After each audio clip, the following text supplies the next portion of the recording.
आम्ही आहोत आता नांदेड जिल्ह्यातल्या अर्धापूर तालुक्यातल्या मालेगाव या ठिकाणी। मोठं लोकसंख्या असलेलं हे मालेगाव गाव आहे।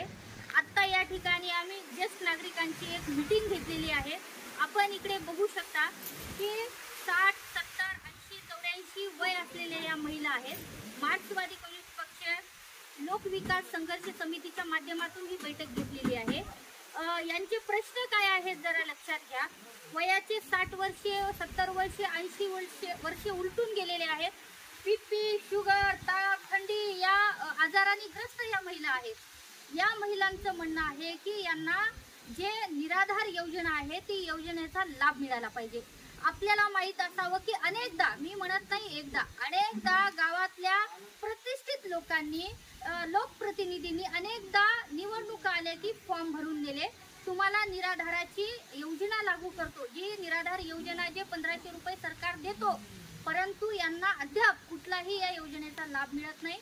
काय मागतायत आमच्या भगिनी, या माय माऊल्या काय मागतायत की गोळ्या औषधांसाठी आम्हाला पैसे पाहिजेत, आम्हाला पोटाची खळगी भरणाऱ्या भाकरीसाठी। आता सगळ्यांच्या घरी चांगलं हे नाहीये। अनेक महिला निराधार एकल असतात, अनेक महिलांना मुलं नाहीयेत। या महिलांनी जगायचं कसं हा प्रश्न यांच्या पुढे आहे। हाताला काम जमत नाही, काम तर नाहीच आहे, सरकार काम देत नाही, परंतु हाताला काम पण जमत नाही, इतक्या वयोवृद्ध या महिला आहेत। आमची विनंती आहे सरकारला या व्हिडिओच्या माध्यमातून, मालेगाव नांदेडच्या जिल्हाधिकारी कार्यालय अर्धापूरच्या तहसीलदारांनी सुद्धा याची दखल घ्यावी की मालेगाव येथे वयोवृद्ध लोकांना या योजनेचा लाभ मिळत नाही। हे लाभ चालू करण्याची या ठिकाणी आम्ही विनंती करतोय। रेशन मिळत नाही, जे फ्रीचं रेशन जे सरकारने योजना चालू केलेली आहे, त्या सरकारच्या ज्या रेशन मिळतं त्याच्यावर जगावं असं सरकारचं म्हणणं आहे, परंतु यांना ते रेशन सुद्धा मिळत नाही। यांच्याकडे जागा आहे, परंतु नमुना नंबर 8 नसल्यामुळे त्या जागेवर यांना घरं बांधता येत नाही। अनेक घरं या ठिकाणी मंजूर झाले, परंतु पहिला हप्ता पडून बाकीचे हप्ते सरकारने रोखलेले आहेत। म्हणून हे सगळे प्रश्न घेऊन आम्ही 9 तारखेला नांदेडच्या जिल्हाधिकार्यालयावर धडकणार आहोत।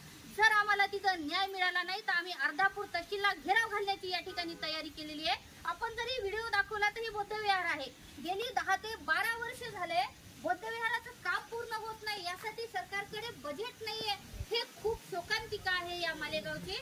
त्यामुळे लोकप्रतिनिधींना वेळीच लक्ष द्यावं। या निराधार महिला आहेत, यांना निराधार योजना लागू करावी, बौद्धविहाराचं काम पूर्ण करावं। ज्या लोकांना नमुना नंबर 8 नाहीये, घर ज्यांच्या नावावर नाहीये, त्यांना त्या नमुना नंबर 8 द्यावा। आणि ज्यांचे घर अर्धवट आहेत, ज्या घरांना पहिला हप्ता मिळालेला आहे परंतु अर्धवट बांधून ठेवलेले ते घर आहेत, त्यांचे पूर्ण हप्ते टाकावे आणि ते घर सुद्धा पूर्ण तयार करून घ्यावं।